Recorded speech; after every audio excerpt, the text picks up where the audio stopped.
All right, Don. Okay, welcome everybody, and I hope everybody's got a lot of questions. We had our first grafting class today. It seemed like it went very well. We're fighting weather. It's been extremely cold. We made some good improvements in the bee yard, so hopefully we'll start our artificial insemination classes sometime middle to the end of May. So if people's interested in that, and if you're a student, be sure to get on the web page so that you're one of Don's keepers and we can send you business. And get your business plan. And if you haven't ordered bees, by all means, you better order bees, because we are running right now 3 weeks to 4 weeks in the rear right now because demand is higher, and we had hail, high winds, and today I was wearing my jacket outside. So we only reached according to my thermometer, about 61 or 62, and we should be nice and warm by now. So there's a lot of things that you need to do.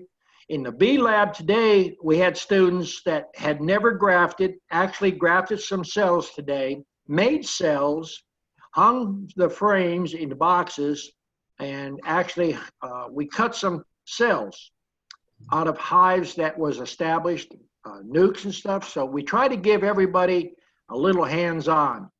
And we had 5 people in the class today, and I went in there a couple of times, see how things is going, so everybody gets a chance to do something. If you want to schedule a queen rearing grafting class, the best thing to do is contact us at least a week or 2 ahead of time so we can make space. We don't overbook them, so you need to register and prepay for them if you want to show up for them. And the same with the grafting or the artificial insemination class. Our grafting class, we try to hold 4 or 5 in there. The artificial insemination, I think we're going to hold it to 2 people because it's a lot of hands-on and you have to have a lot of attention. And being that it was cold today, we are giving an extra class of the grafting today because we couldn't do as much as we wanted because of temperature waves. And artificial insemination will probably be a 2-day class, 2 different weekends. Now, has anybody got some good questions about their bees and getting ready and stuff? Looks like Paul's ready for the first one. Go ahead, Paul. Hey, Don. Hey. I tell you, the weather here by us, it's still like dead of winter here. And my hives, I tell you, they're really light. The bees are practically starving, and they're all on the top, in the top super. Practically on the outside of the inner cover because I poured some sugar on there. I didn't want to open the hive up because the temperature outside was still in the 20s. But this morning, I had to open the hives up because I was going back to the city, and I put some winter patties on them. But I just opened the inner cover, put the patty on, and closed it up. I mean, there was a ton of bees in there. They were covering all 10 frames. But I just hope I did the right thing by throwing a patty on there quick. Are you talking about a sugar patty or are you talking about a pollen patty? No, I didn't put no pollen patty. It was just a regular, like a carb patty, so they get some carbohydrates. Yeah. Well, you want to do the fondant, or if worst comes to worst, the dry sugar. You can, if you're fast, you could probably pull a frame out if the temperature is about 45, maybe to 48, somewhere in there. That would be borderline. Get a honey bear, and if you got your own honey, put some honey in the empty combs that's next to the cluster, and that'll give them a boost for a few days, sometimes a week, depending on how cold it gets. Yeah, I couldn't pull sugar water. I couldn't pull no frames. It was still it was like the high 20s to low 30s. Yeah. I think next year, instead of trying to run them in doubles, try to run them in singles with high top feeders on them. That way you can put honey in that feeder and it holds the heat down. So your cluster actually do a lot better. Yeah. Okay. Well, I lost quite. I went through the winter with 12 hives. I'm down to 6. But well, you're still way ahead of the average what everybody else is doing. Yeah. But, every year you have to improve. Now, what I'm seeing this year and what's going on is people are coming down 2-pound packages up north are selling for $165 right now. Nukes are going $225 and $250. And the swing that I see, if you think you want to get into bees and sell, you better build your stock now, because I'm looking for 2-pound packages to hit $200 next year. So now's the time, if you want to make money at this, to get your stock built, because the East Coast has lost so many bees. California on the West Coast has got so many bees burned up, and down in Texas and that, the Africanized bees are moving in so much, you're limited for sources there. Louisiana got hit really hard as far as flooding, so a lot of your commercial people are way behind. I'm way behind. I'm over a month behind right now. So the weather is one thing that's killing us. The supply of bees for the amount of people that want them is not balancing out. There's too many people want bees. Too many people that want bees, that lost bees, have to have bees for pollinating. Well, you better start making preparations for the following year. Well, I tell you, this, even though I lost 6 hives, I still, last year was my learning year. I mean, I kept bees a long time ago, but things changed a lot since 30 years ago, I'll tell you that. Oh, yeah. But at least I have plenty of drawn out comb for this year. And I don't know if you saw those pictures, but I posted some frames of the moldy comb that I had. Mm-hmm. You think the bees will clean that up? Well, if you're going to put a packaging, you can do it. You'll run a risk. But if you're going to do it, I wouldn't run no more than one of those frames per package. If you do too much, they can't clean them out fast enough, and you get a lot of bacterial buildup in there, because they're going to pull all that dead stuff out. And if there's not enough bees that's going to haul the debris out, it accumulates at the bottom board. Yeah. Well, I prefer to put new comb in if I can. I only had a few moldy combs. I mean, a lot of my comb is in the freezer. I got a big chest freezer. Yeah. A lot of it is in there. But it's like you said, because I got 12 packages coming. Mm-hmm. In 2 weeks, I can pick up my nukes, but the packages are delayed until the first week of May. Well, that's the weather. No matter what supplier you get them from, they all have to depend on the weather. And the weather's been crazy this year, really crazy. But I also had I had some queens coming because I wanted to split my nukes, but I lost quite a few nukes. And I canceled a lot of the queens, but I have 2 queens coming, and I want to split 2 of my packages twice in half. You think I can do that and put them on drawn comb? I should be all right with doing that, right? I don't know. This is a bad year as far as the weather. If you get a cold, now we put packages in starting the 2nd week in February.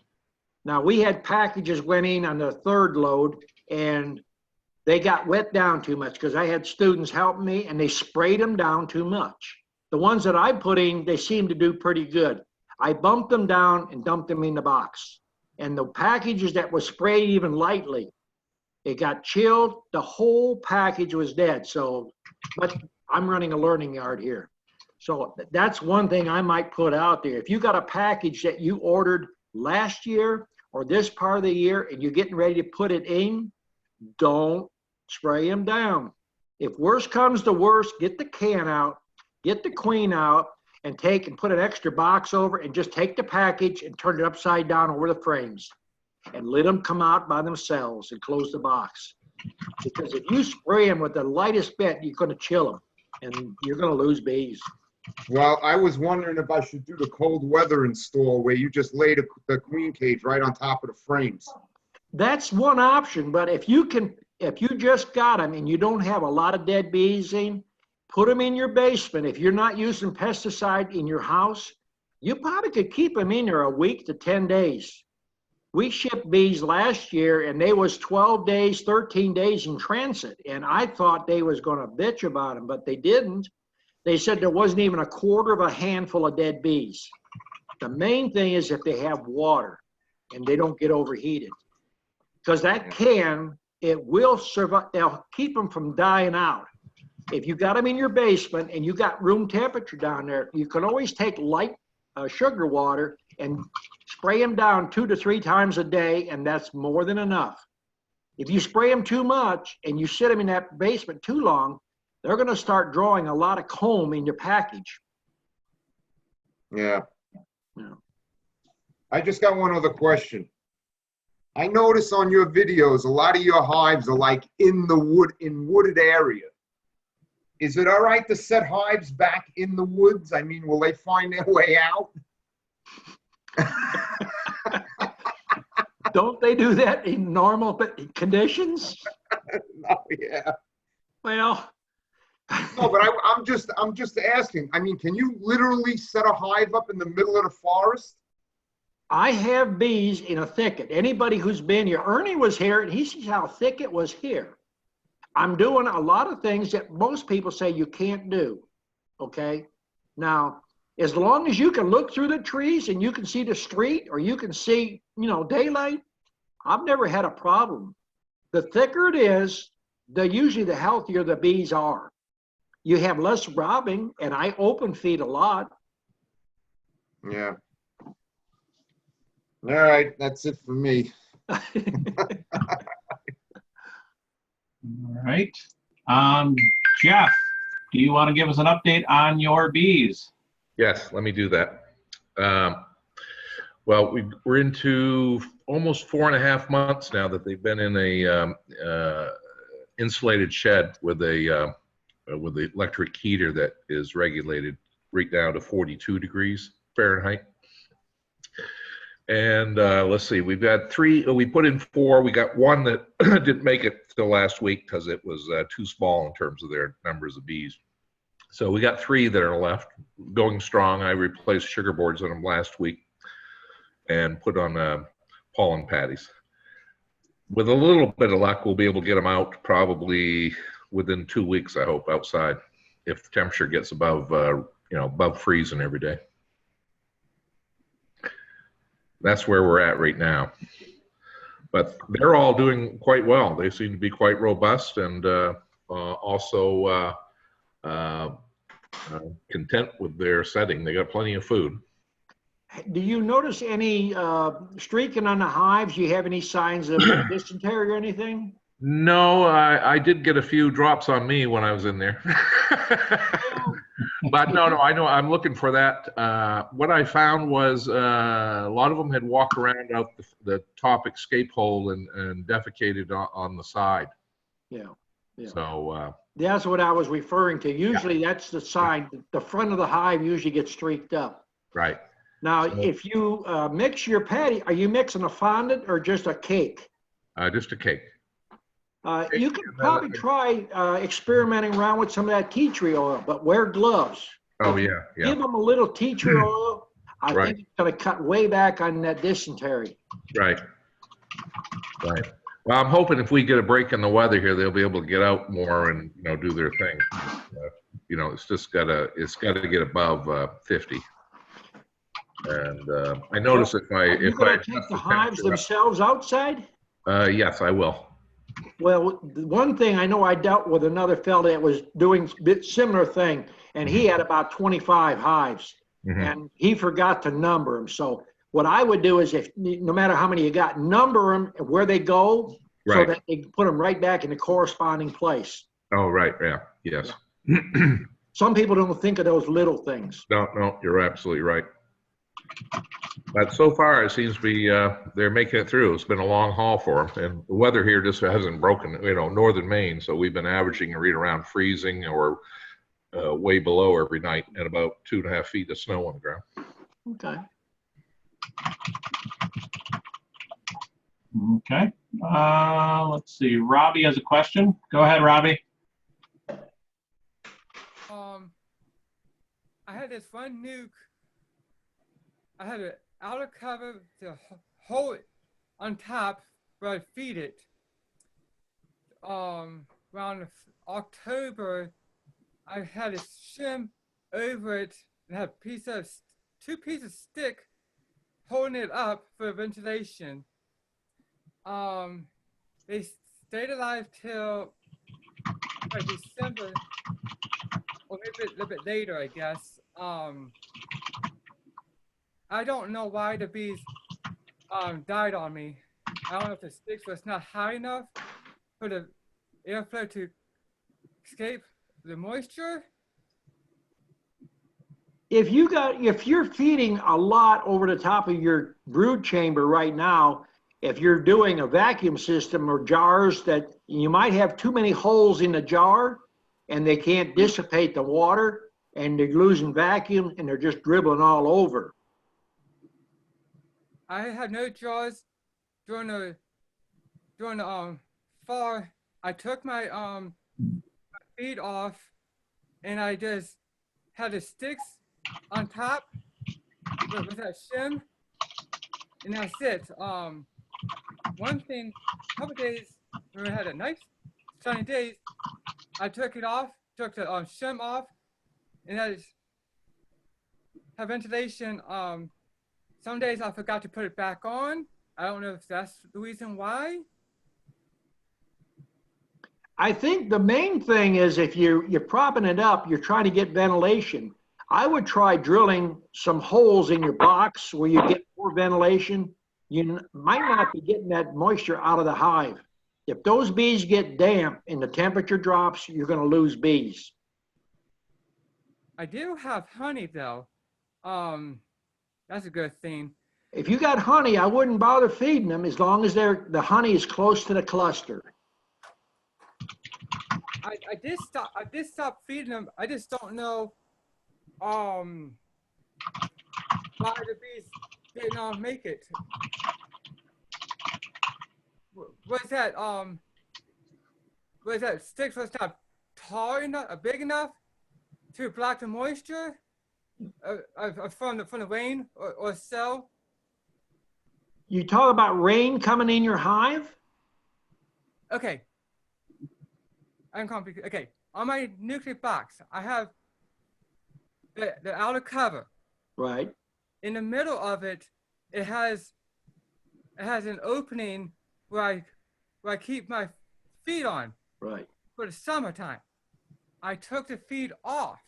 Then you should take the inner cover off altogether. I took the feed off. Uh-huh. And I had a piece of 2 sticks, and I put a shim on top. I'm just wondering if the sticks was not big enough to keep the ventilation. It could be. So I'm going to try this again. I'm going to buy a piece of wood and 2 pieces of wood over the top with a shim over it during the winter time and see if that helps. That's what I would try. And then also make sure your hive is leaning forward enough that you get drainage in case you get any moisture in there. It'll drain out the front. Okay. Make sure that your hive is not perfectly level. Hey, Robbie, some people just use like nickels or something on the 4 corners of their inner cover to pry it up just a tiny little bit. So you might not need sticks. You might have too much, open too much maybe. Another thing you can do is get upholstery tacks. And they're raised up about 1/4 to 3/8 inch. And some people drive them down into the box itself. It holds the lid up. Some people use 1 on each corner on the front. Some people have good experience with 4, 1 on each corner. Mm-hmm. Can I send you some pictures? Let me so you guys know what I'm talking about. Yeah, post them up. I don't know if you post them on here, but you could put them on YouTube, not YouTube, Facebook. Mm-hmm. Then you can get a lot of opinions. Too many. Then you pick out the one that sounds the best. Thank you. All right. Okay, back to Paul. No, I think he was saying that on his outer cover, he has the round hole to put the feeder jar. And when he takes the jar off, he's left with the hole on the outer cover. Is that right, Robbie? Yes. Oh, your feeder's on the outside? Yes. Okay. So And then And then You he's can get a mason jar lid and you cover it up. Or if you don't want to do that, you get a mayonnaise jar. Some of the old metal mayonnaise jars, they still sell them. Put that in there. It fits right in there. If it's a wood lid, now does it have metal on top of the lid? It's a wooden box. It has The lid itself. a screen on top of the hole. Okay. What about what's the screen over? Is the wood, does it showing wood on top of the hive with metal covering it? Or is it It's just just- wood painted? Straight wood. It's wood with a screen right on top. Okay. Now, what I would do, we had some similar to that about 20 years ago. And rather than changing the lids out, we just took Coca-Cola cans and take a scissors and cut them, make squares. You can put a little bit of caulking around the edge, take a hand stapler and staple it down, and it'll seal it right up. And if you want to use that hole to feed again in the springtime, just pull that Coca-Cola can off, or a Pepsi can, whatever you like.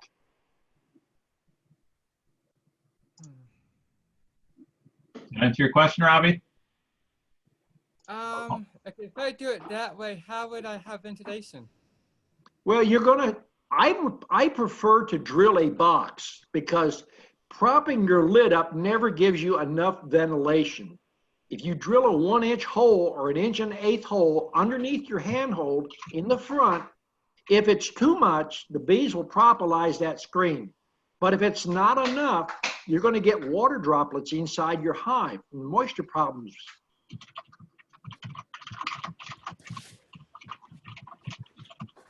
There you go. Okay, hopefully that answers his question. I don't know where he went. Okay. All right, let me throw. Go ahead, Paul. Don, being that all of the bees are in my top super, and when the weather gets better and I reverse it, because I don't want them to fill the whole top super up with brood. Why? Right now the bees are in my top super. Yeah. So when I reverse it to the bottom, Mm-hmm. are they going to move right away up into my brood box, or are they going to fill up the whole super first with brood? If the weather's warm enough, they're slowly going to start moving everything up. All right, so I should just let them move up naturally. I shouldn't shake them out of there or anything. Now, there's people that reverse their brood chambers, or if you got a deep with a medium on top or a honey super, you can reverse it and just add another box on top of that and leave it. Let them use it for brood. It's Right. actually a good thing in a way because when you get crowded, you got a smaller frame and they make queen cells. You can make more splits easily that way. Yeah, Also, the brooding there will strengthen it up, and when you extract it, it won't blow out on you. yeah. All right. I just didn't want them to darken up the frames that much in the super, but I guess it really doesn't. Well, darkening the frames really don't affect a whole lot. You know, sometimes people have a cheap extractor that maybe it's electric one, there's not very good speed controls on it. And if it's not strong enough for wired foundation or even plastic, it slings it so fast, it'll just sling all that honey and the wax everything out. All right. One other question. I bought the DIY plans for the 5-frame feeder. What size mesh are you using on that? Number 8 hardware cloth. Number 8? Number 8 hardware cloth. All right. What size is that offhand? Do you know, like in? It's 8 squares to the inch. Okay. Now you can use what they call regular house wire. It's made from steel, not the aluminum and not the vinyl. But you got to get the older style. It's 1/4 the size of number 8. But the problem with that, if you're using it for feeders, they have a bad habit of wanting to propolize it up on you. The 1/8 works the best. 1/8, number 8. 1/8, it's called 1/8 or number 8 hardware cloth. All right. All right. So then that other stuff is just like regular window House wire, screen. right. Have you Okay. bought a package of bees? I If have you- some, I have some empty packages. I can Well, use that. Yeah, it's good. You can use that. Yeah? All Yeah, right, maybe I'll do that then. We recycle a lot of that. If we get a bad cage or something with a tear or something in it, we cut that wire off and cut it into strips for queen cages, because that's the right size wire for that. If you use house wire, the debris from the queen cage in there fills up those little squares. All right. Okay, thanks, Don. Mhm. Okay. Next up is Ricky. Go ahead, Ricky. Hang on, I can't unmute you. You gotta do it on your end, it looks like. There you are. Okay. Go. I've done that. G'day, everyone. I've noticed that I used a substitute pollen substitute the other day for a new split that I locked up for a couple of days, and I don't think I locked it up very long enough, because all of the foragers just went straight back to the mother hive, so which left me about a quarter of frame of nurse bees. But I did notice a few streaks on the top of the hive. So just wondering if the pollen substitute I used, is it normal for you to get a couple of streaks when you use that, Well, or? There's a lot of different kinds of pollen substitutes, and I don't know what the composition of the pollen substitute is, but normally it's a diarrhea that they get, and that's where you see your streaks. That's what that's coming from. Yep. So So it's a bad sign. I shouldn't be using that particular formula. it depends where you live and what you're trying to accomplish. You live down in Australia, don't you? Yeah, yeah. Well, I don't know what are you going into your spring right now? No, it's autumn. We've got an autumn flow on at the moment, but I locked them up and I put some uncapped brood in, and I didn't have any much pollen on the frame, so I thought I'd just whack a little substitute I made up and see what happens. But other than that, we've got a huge flow at the moment. If you got a huge flow coming, I wouldn't put pollen on them, because you've Yeah. got other problems. And then you got to know where your pollen's coming from. If you collect your own pollen or make a pollen substitute yourself, you're probably a lot more safer than buying something that's made, because you don't know where it's coming or what the ingredients is. Yeah, I made this one myself, so Yeah. just a local formula that someone posted. Yeah, well, Yeah. there's a lot of people post a lot of stuff, and you have to be careful what you use. I mean, I try not to post stuff that's going to endanger stuff, and I try stuff out. I mean, right now I'm working on beetle control, and I think I might have something. I'm under pine trees and everything else, but I don't know until after I prove it out for several months in hot weather. Yeah, well, that's good. I just was wondering whether if you bought a commercial one, would you get the couple of streaks as well? Sometimes it will, but the main thing you got to worry about your pollen is it's eradicated, or it's coming out of China, or it's coming out of places where you don't know anything about the origin, and you don't know what the other stuff is in. You have soy flour over there. You could take soy flour and brewer's yeast, or you can get by with regular yeast and make your own up, and then you know what the compound is. Yeah, well, this is what it was from one of the people in the local bee group who used it, and so it's basically a combination of some flour, normal flour, wheat flour, icing sugar, gluten flour powder, some little bit of baby food, baby formula, and some yeast. So, but anyway, I just thought I'd give it a try, and I saw a couple of those streaks. So I was wondering whether that is sort of something that happens with a normal commercially made one, or was it just my batch that I made wasn't actually a real good one. So It's hard to say. I'd have to look at it, but I'm very leery of feeding pollen substitutes. I've tried them over the years. The only one I would even say, if you're trying to build, is can you get Mega Bee there? Mega Bee is sold in a lot of big companies. I haven't seen it. There's not a lot of variety that I've seen here in Australia, because we always sort of have we usually have something flowering most of the time. So I gather people don't use a lot of your pollen substitutes have very basic stuff in there, but Mega Bee, and I'm not promoting the product, I use it occasionally, but what I'm using it is in my bee feed. Now, Mega Bee by itself is designed that you could put your bees on an island where nothing's blooming.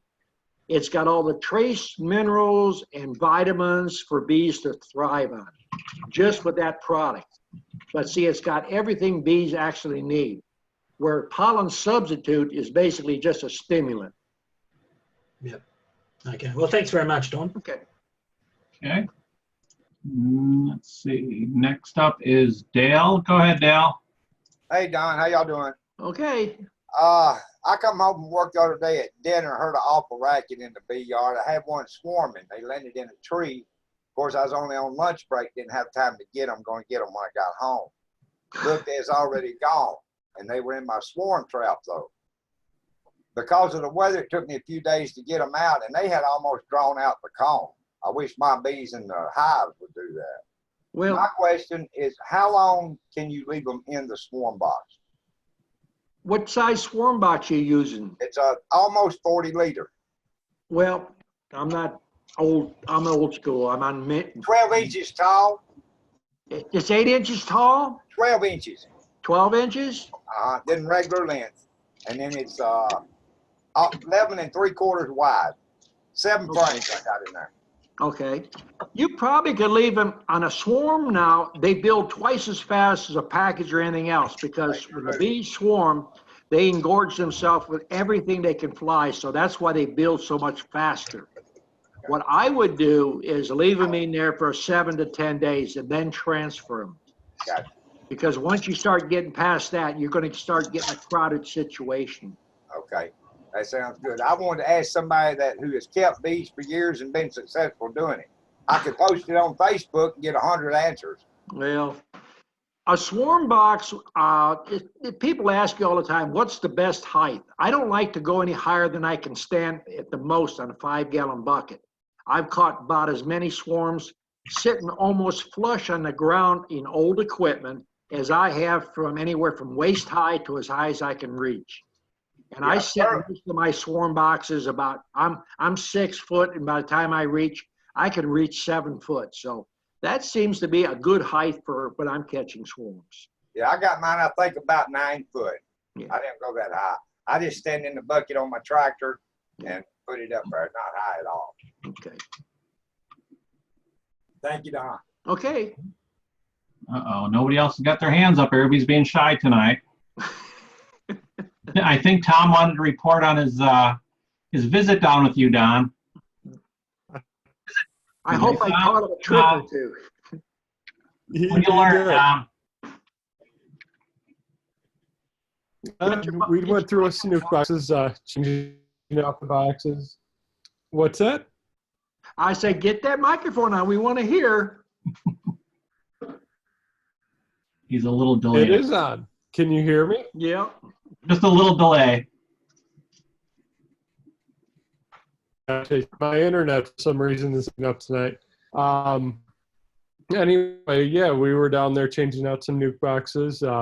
We ended up queen cells in 2D boxes. Mm-hmm. Took one of the queen cells out, put it in, or a couple of the queen cells, and put them in nukes, and took these off in front of those and watched them all climb in. So it was a neat experience.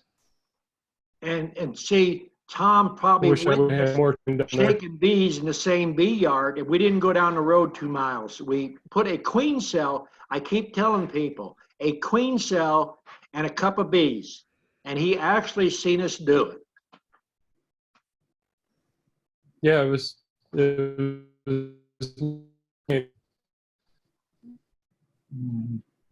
Yeah, you're breaking up again, Tom. You lucked out this Sorry. time. You don't have to listen to you anymore.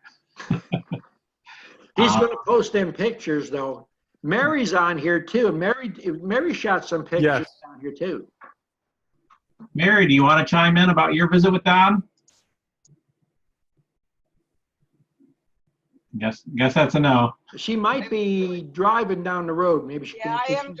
Can you hear me? I'm driving down Yeah. the road. Yeah, we can hear you now. Yeah, it was very interesting. We changed out the boxes, like you said, and actually cut out queen cells. And then we did, well, I was in the grafting class today as well, which was extremely interesting. That was very enjoyable. So had a good time. Tell them how many beetles we found in all these boxes under the Oh. pine trees. Yeah. Last year when I was down, we had what? I couldn't even count how many beetles we squashed. This year we're changing boxes. I maybe saw two, which is a huge difference. So I think whatever Don's working on, I'm hoping that's going to be the trick for it. Because I know in Tennessee I had battled that hive beetle thing all last year. Yeah. But, And a lot of people don't understand too. You could be an experienced beekeeper, and I'm going to point out when you're working, I'm going to stand over your shoulder or next to you, and when you make a move, before you do the whole move, even working with a hive tool, there's ways that working with a hive tool is more efficient and better for you to work. So I'm going to try to teach you all the little things, and that's what you pick up. And the things that a lot of people tell you that you can't do. And we had a class here today, and I showed people, I'm 5 foot away from a hive. I put a queen cell in, and I shook 2 frames of bees in it.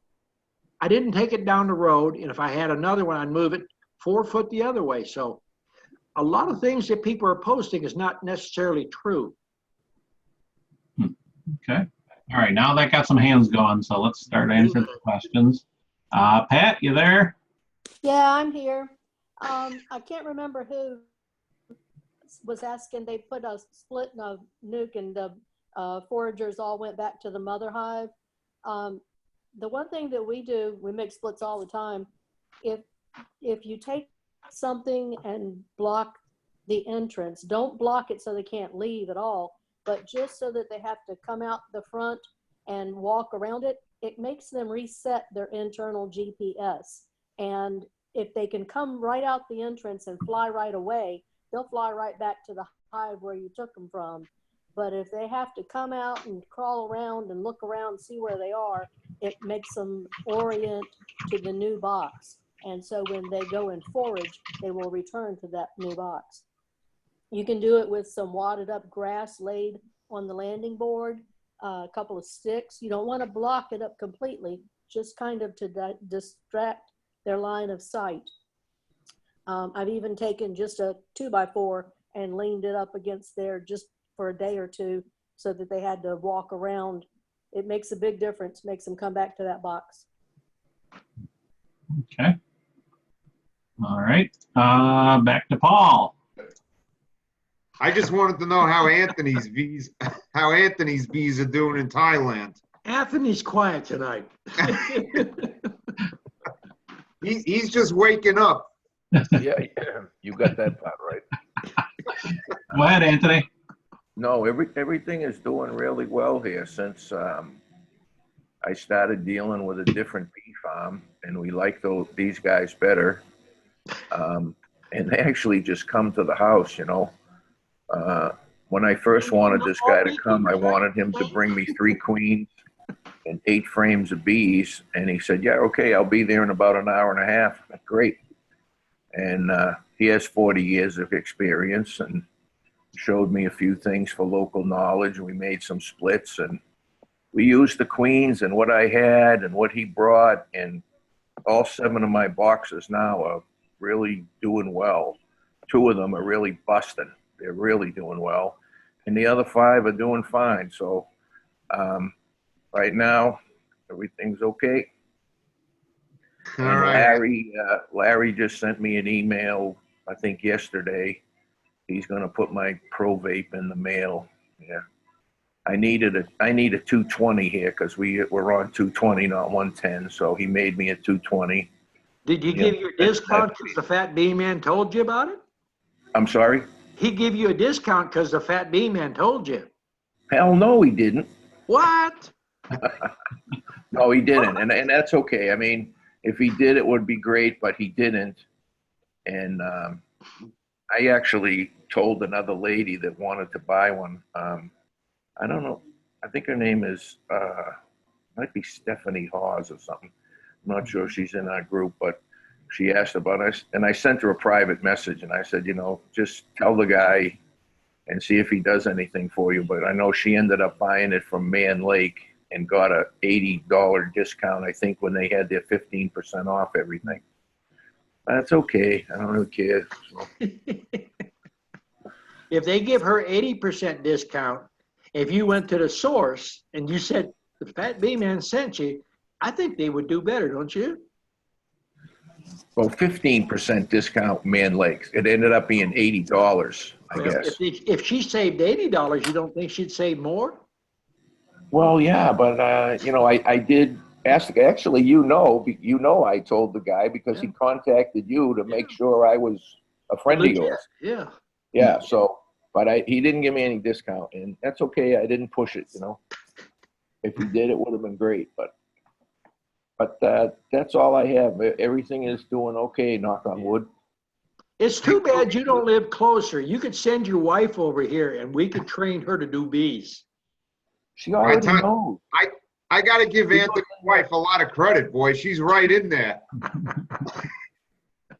You know, I bought us both bee suits before I knew better, and we've never worn them. She's never even tried hers on, but she's been out there and does all my videos, and she's close to them, and she's just not afraid of them at all. So that time I let her go through the boxes by herself. She just rolled her sleeve up, stuck her hand in there, and went after it. So she's perfectly fine with the bees.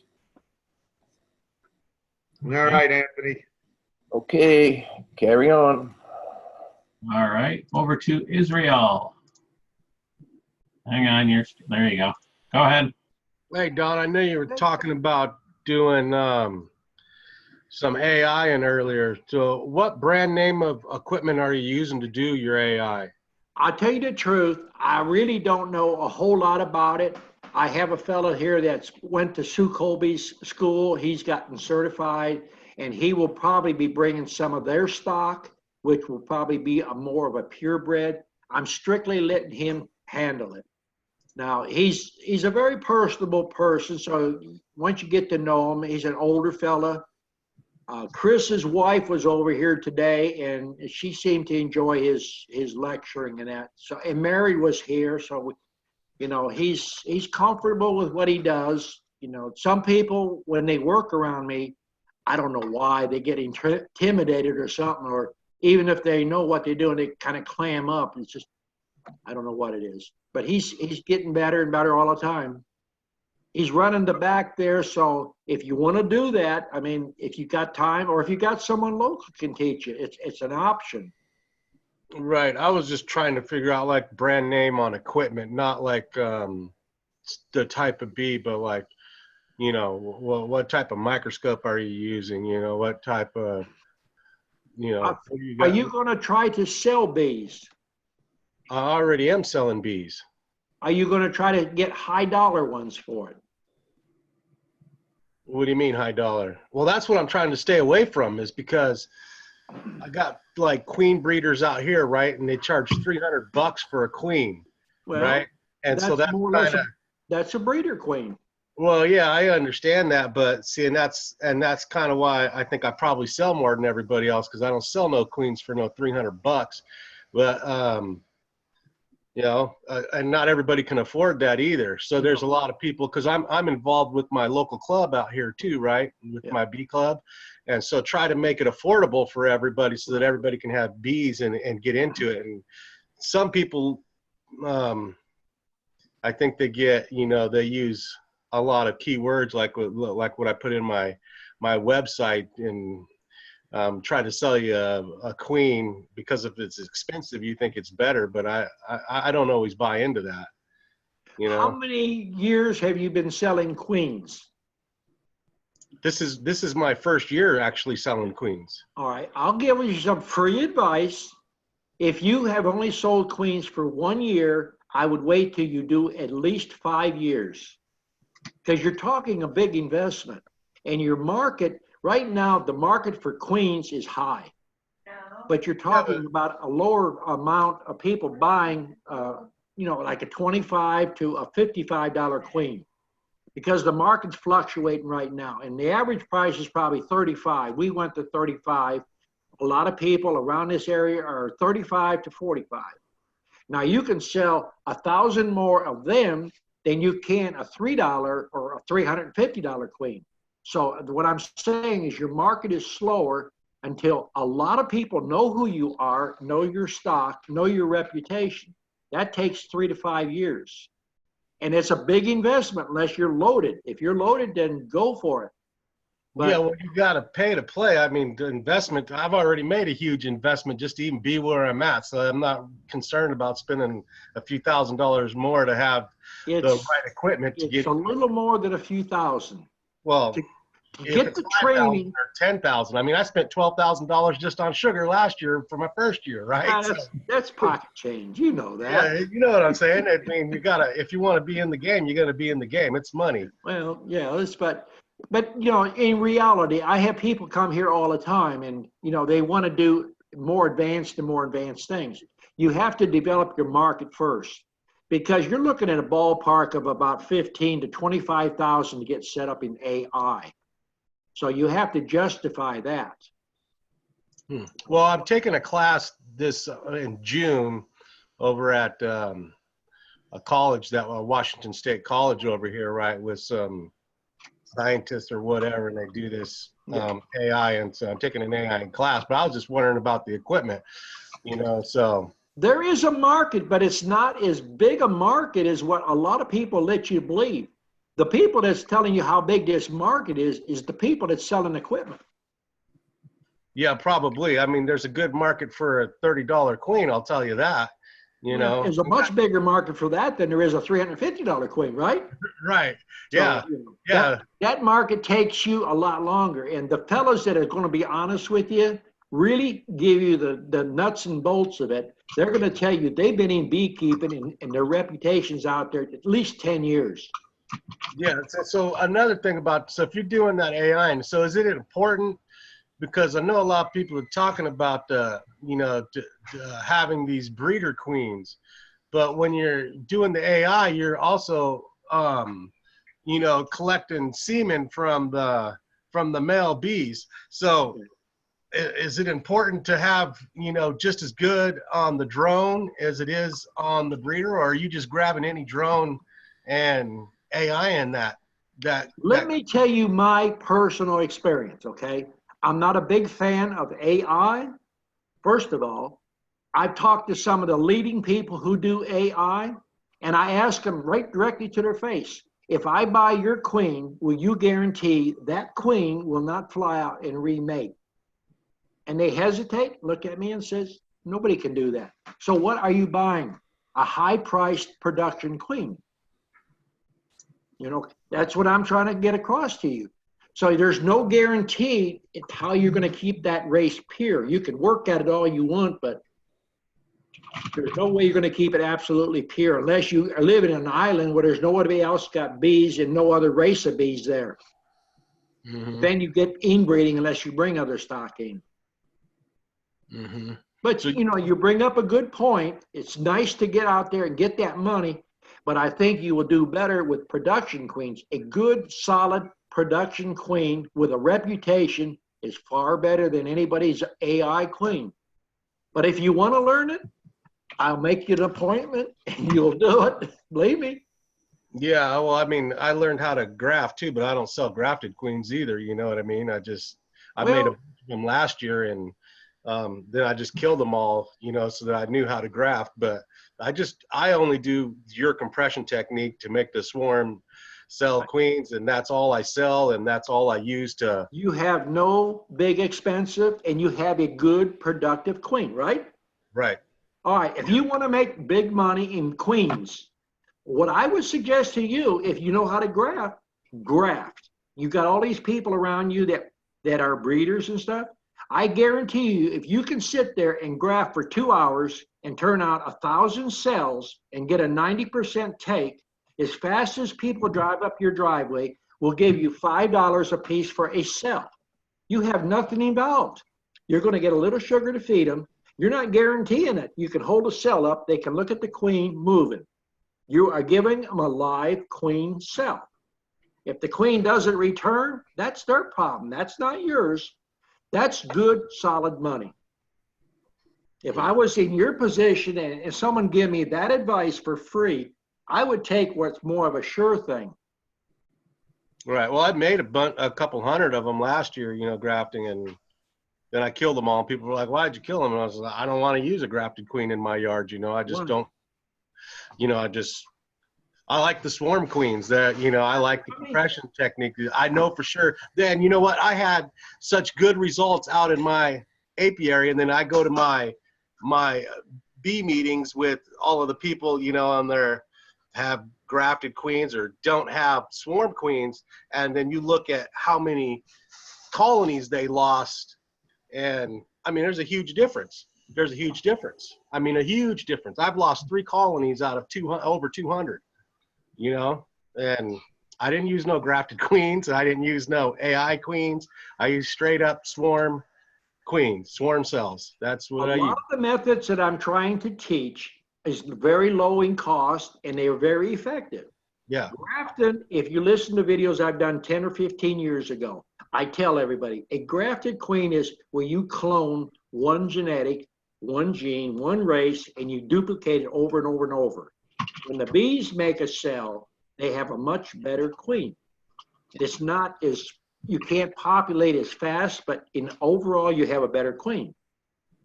That's where your breeders come in, and they want to make as much as fast as they can. They don't care what they're turning out.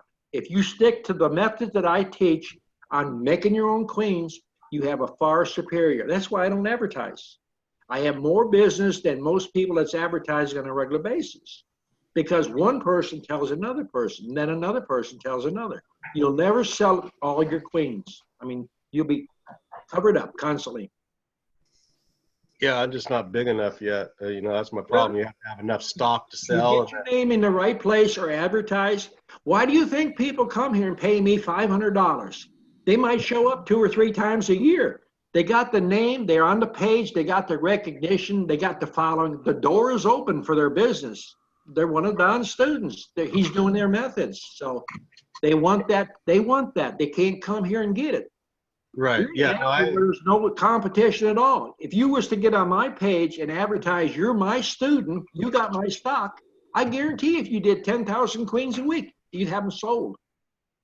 Yeah, that's probably true. I mean, as it is right now, I can't keep up with what I got. I mean, I'm already sold out as is. I'm just a one-man operation and trying to go bigger, but yeah, I mean, there's the proof's in the pudding. I can't keep up with what I got now. Right. Well, if you got a good thing, you stick with it. Yeah. Yeah. Well, I think that's where most people aren't. They just fall out right away because you got to have a lot of money to play to start out with. I mean, there's a lot of tuition money there. You got to learn how to do this. You got to make everything too. And I don't think a lot of people like making all that stuff because I didn't buy nothing from, I made all my own boxes, all my own frames. That's what you have to do to be ahead.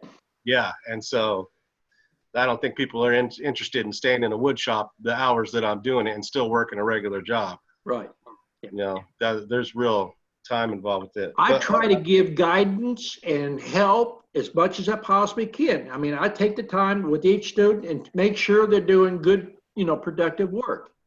But I've been in this business a long time, so I don't advertise. I stopped advertising in 1970. There's no point in advertising when you can't even fill orders that you got.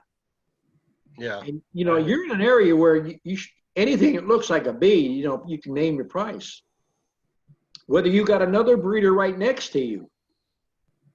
Yeah, well, fortunately for me, I don't have anything next to me, and I don't have all the regulations that you guys got either. It's the wild, wild west out here. I don't have a state inspector or any of that kind of stuff. Just there's nobody regulates it where I live out here in Washington State. Well, you got Old Saul is your biggest competitor really out there. Old Saul? I believe he's down in Oregon. But, you get your name out there, you've got competition. Yeah. Well, yeah, there isn't much of it to speak of right now. I mean, there's pretty much, you make it, you sell it. Right. That's all there is to it. So, all right. Well, I think I took up enough of your time. If you wasn't doing it right, you wouldn't be in the position you are now. So evidently you must have picked up a trick or two.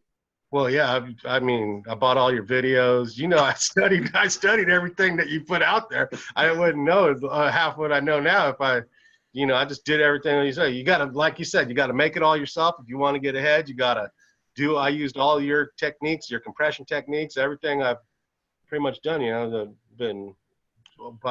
It's no big investment and it works. That's what the most people that don't know me, that listen to me the first time, I'm not spending no money, so it can't possibly work. That's the idea people give you. And when you say it's basically free and it's not costing you much, then they doubt that. Right. But I have students all over the place that can verify, if you just listen to 10% of what I'm trying to teach you, you can be successful. Yeah. And if you're a hard worker. Yeah, you have to work at working's hard. Yeah, it takes a lot of work. All right. All right, Chris, you're up next. Hey, Don, I just bought, or not bought, well, yeah, I kind of stole it from the guy, but he had your plans for your boxes and feeders and stuff, and they were infested with wax moth. Other than bleaching the frames, do I need to do anything else?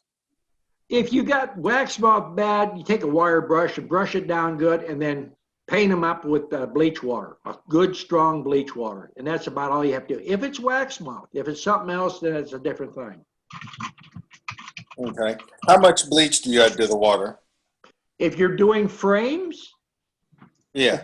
If you're doing frames in a 5-gallon bucket, I like to do a 1 cup to 5 gallons of water. In a 5-gallon bucket, I stay about 3 inches from the top. That gives me a good sterilization and a cleaning. Okay. For boxes that have wax moth, you could go a little stronger. Okay. And what do you do? How do you do the boxes? You have to get a paintbrush and paint them on. Or you could get a pump up sprayer and spray them that way and just let it soak in the wood. Okay. And how long after I do that can I put it out in the yard? With bees in it?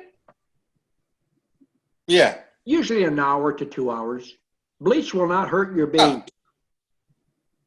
They go to people's swimming pools, and that's basically chlorine, which is bleach, so that's not killing the bees. So when the air hits it and the sun hits bleach, it evaporates out a lot. Okay. Okay. That's it. Did your wife talk your ears off today when she got back? No, she was mentally exhausted. She's like, she goes, it seems really easy, but you got to get the technique down. But she really enjoyed it. Good. Okay. Robbie has another question. Go ahead, Robbie. Last year I had the plant of thyme. The bees got a nectar and pollen, and they gave me an idea. I got planted thyme seeds. I'm gonna plant that. I'm hoping that'll be enough to harvest the honey from that, I'm guessing, plus my clover and my blackberries.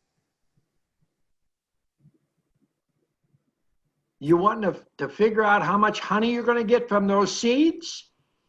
Yes. You need acres of them to do any good. Acres. I'm learning something. It's a start. I start somewhere.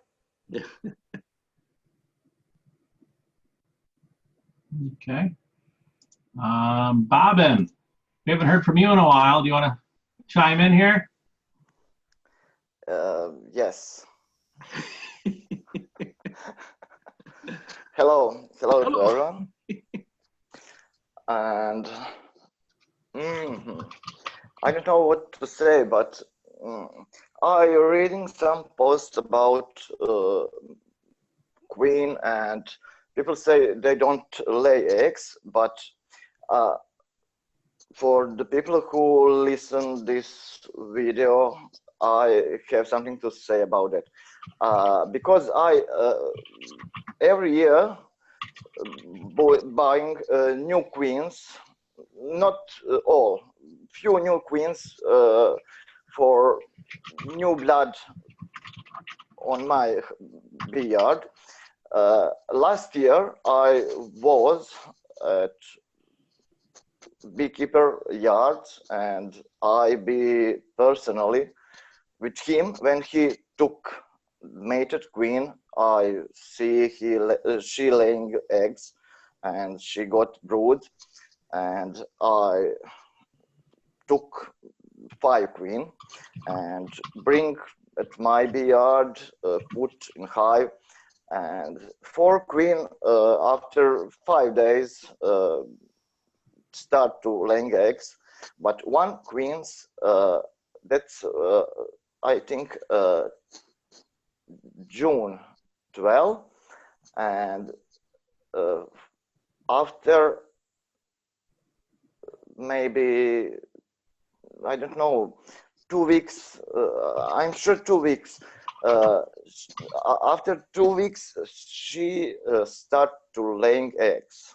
I don't know why that happened, but that's happened because when bee free order the queens from the cage, I marked every queen, and I marked also that queen like the others, but people don't buy new queens. Wait 2 weeks. They certainly must to start laying eggs. What you found out, if you mark your queens too early, they're less likely to lay. Yeah. Yes. Yeah. And I don't believe in marking queens personally. I will do it under duress or enough money, but it serves no purpose. And a lot of times you can have a perfectly good queen and you mark it, and the bees will actually kill the queen, or they'll try to pull that marking off. Yeah. Sometimes that's happened when I mark a queen and back on hive. It's happened. The bee want to kill queens, and happens few times they kill actually. It depends too on what you're using to mark them with. I don't use a standard queen marking pen. I use standard marker. Guess he's gonna go grab it.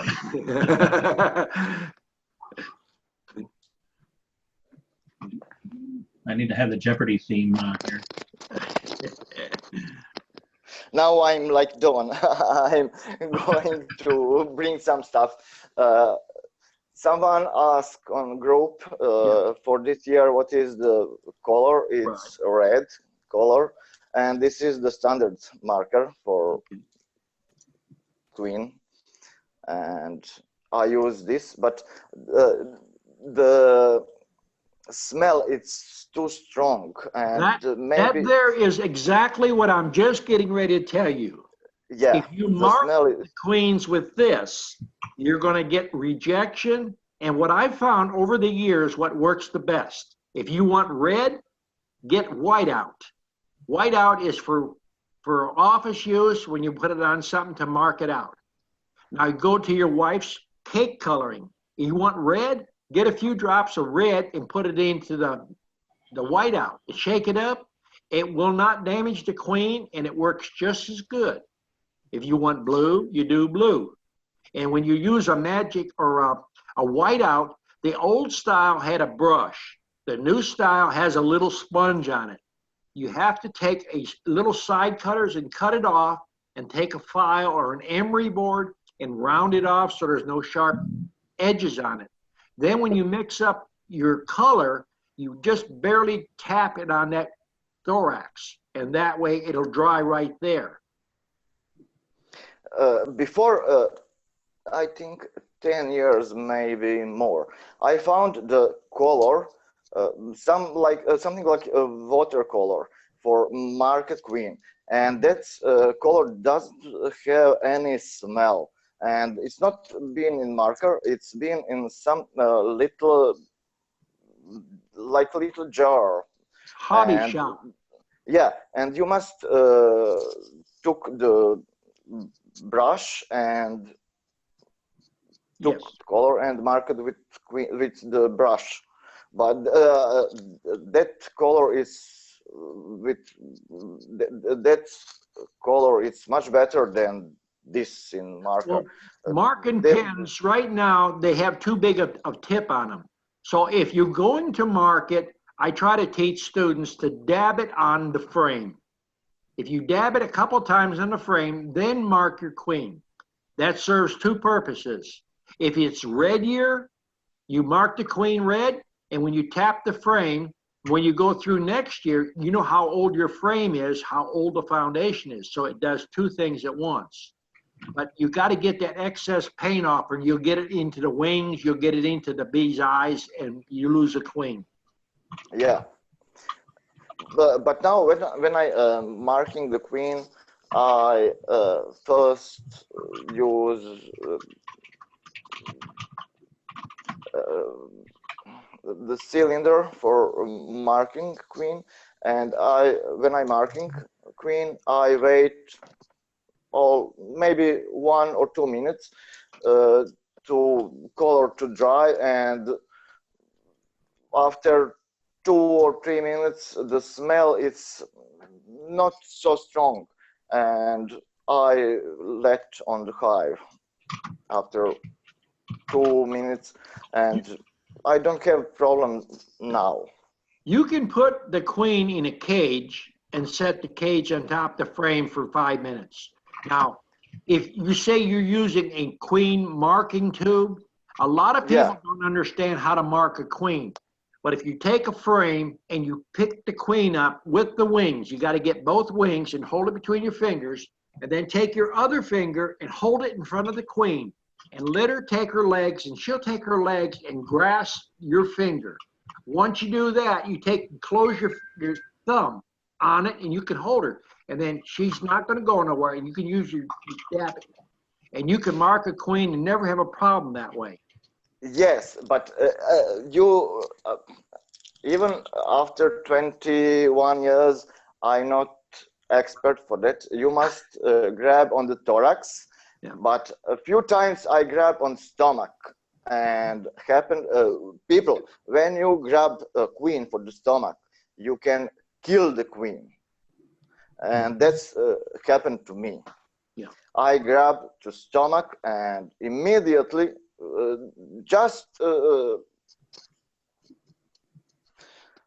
that's not too strong, but I don't know, I kill queen, and I use the tubes.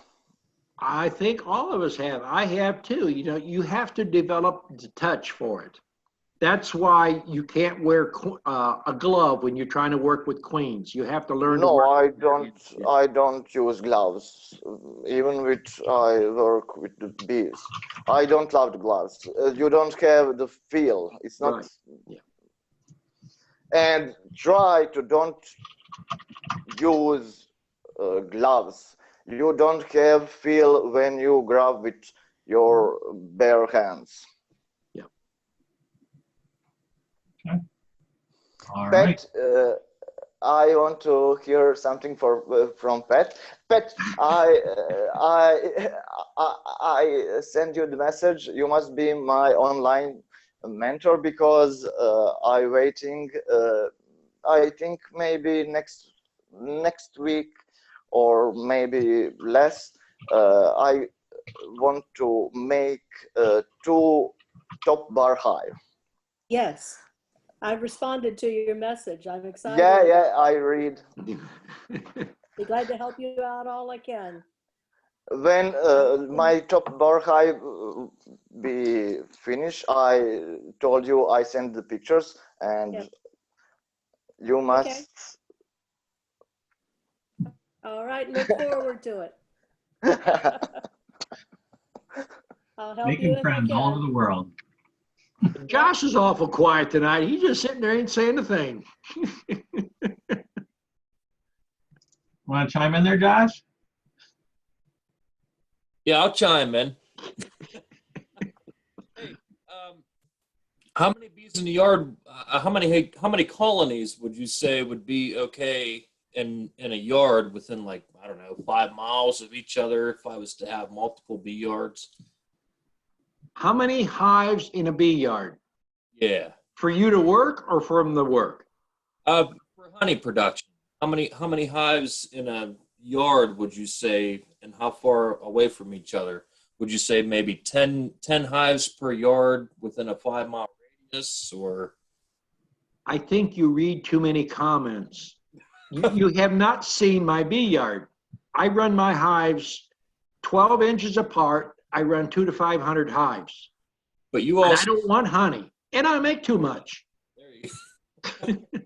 So if the feed is out there or you got a honey flow, they will make it. They fly out. The more bees you have, the farther they're going to fly in distance to harvest honey. And as far as working them, whatever you can work, if you can go through each hive every 14 days and have that cycle, then that's how many you can work. If it takes you a half an hour to do one hive, then you can only do but so many in a day. That's why when you go to a commercial operation, you learn to work a lot faster. You observe things much faster than working just a few hives behind your house. Okay. But there's no limit, really. I mean, there's somebody's opinion out there. I didn't know if there was, like, 10 hives would produce just as much as 20 hives, or, because of the amount of forage available to the bees in that yard. Most of our out yards, now this here is a school yard, so I run 200 to 500 here. So we have 8-frame, 5-frame mini nukes. We have a combination, but most out yards have usually a minimum of 50 hives. And most of the out yards are running double deeps or triple deeps. And the ones we use for shaking usually run double or triple deeps. The ones we run for some bee, for bees, and we run some for honey, we run 2 deeps and 1 medium super. But we pull our honey about every 3 days or every 4 days. So if we go to a yard that's running 125, we'll pull 50 supers that day, and then we'll go back in 3 days and we might pull another 25 or 50 supers. We pull 1 to 2 frames of sealed capped honey per hive. Okay. So you have to judge what you can do and how to work them. Some people will pull twice a year. We pull basically almost every 3 or 4 days. Okay. Well, if I was explaining that to students today. If you run 4 boxes of honey high, once the bees get to a certain limit, they won't forage as much. But if you keep more honey pulled off, they know what they need to go through winter. So they're fast, they replace it fast as you can pull it. So I've run hives that where we left the bees, keep the honey and pull it off 2 to 3 times a year. And in that same yard, part of those hives was pulled on a weekly basis, 2 to 3, every 2 to 3 days. They outproduced them 2 to 3, sometimes 3 to 1. Oh, okay. So, those are the things you need to consider. Have extra boxes, have extra frames, and extra foundation. Okay. Yeah, I was just curious. I didn't know what the limit was for. Well, you've seen pictures of my bee yard at different angles. I mean, in our queen yards, we normally will run anywhere from 200 to 300 mating boxes on a mating yard. Mm-hmm. The main thing is have enough bee stock to stock your boxes for whatever you want to do. If you want to do honey, then you got to have enough queens to supply that for honey production. Or if you're making bees to sell, then you have to have enough supply. If you're going to run like double deeps, you can pull 2 package to 3 package per hive a week. All right. Okay. Well, that's great information. Well, I try to share what a lot of people are not exposed to. You know, they think, well, you know, it's what other people say. You know, most people are giving you a bunch of double talk. There's students that's been here that sees it, and it's totally different than what you see on the videos and what other people will tell you, you know. Well, hey, her and I are going to come down and see you someday, and we're going to come up and see Elazar someday. We're gonna. I'll work you. I'll put you to work. All right, we look forward to it. Okay. All right. Pat, did you want to add something? Yeah, just for Josh, for the how many beads. There really isn't a limit on how many you can have unless there is a city code that says how far, how many or something. But it also depends on your forage. You've got to really know what plants are close to you or close to your bee yard that the bees can get nectar from. If it's within, you know, a half a mile, they're going to be a heavier nectar carrying than if they have to get it at 2 miles. So you might want to kind of assess what your nectar sources are, how close you can get your hives to that nectar source. And that'll increase your honey production also. Okay. All right, got time for one more question. We're already in overtime, and that is Ernest. Go ahead, Ernest. Yeah, Don, it was nice to be down there with you on Tuesday, and like you said, learn a lot more with you than on these chats. And I do have a question. We brought queens back, and my neighbor John back of me here, he had one hive that supposedly didn't have a queen because the one hive was thriving, all kinds of brood. Well, we went in there to put the queen in, and we found a small patch of brood. So why would one hive be so robust and the other one hadn't even started? I don't understand that. Maybe you bumped the queen and damaged the queen, or maybe the queen just at the time of the, you know, that she's just failing. Some queens will last longer than others. Well, it was a nice little patch of brood. It was only about four inches, I guess. But the other hive has frame after frame of brood. Well, you could have, are the hives the same color? Same color. Well, if all the hives are the same color, a lot of times it's drifting. One queen's got better pheromones than the other, and they're drifting over. That's usually on same color. Yeah, I just wondered why she hadn't started raising brood while the other one was raising brood. Maybe the one going into fall never collected enough pollen. You know, bees do what they want to do. We try to manage them and manipulate them, but a lot of times they tell us what they want to do. Yeah, well, that's pretty much the problem. And then we took the queen and pulled the frames out of the good hive and made another new. Well, sometimes you can take some from a strong hive that's ready to hatch and put them in the weaker one to boost them up. And once you balance the equalization out from one hive to another, then they both take off pretty good. Yeah, well, we probably can pull some frames and put back in that hive and maybe have to boost it up a little bit. Yeah, that would be one way to do it, unless you can evaluate the queen is just failing. Yeah. Okay. Did your son say I worked him too hard? Yeah, you worked. Well, it didn't work me. You worked my son John pretty hard, but I did get a lot of good videos, and I got some that's not so good. So. Well, send them over to E, and he can edit them out, and we put them up on YouTube and stuff, and you make you famous. Yeah, make you famous, more famous. I don't know about that. No, I enjoyed it. It was very good experience. Good, good. Okay. Well, if that'll do it for tonight then, since we're already at 20 after, it looks like, by Don's clock there. So we'll see everybody in 2 weeks. Thank you, Don. Thank you, everyone. Have a good night. Everybody's showing. Don. Good night, E. Anthony. Everybody have a good night. We'll see you on the next chat. Take care.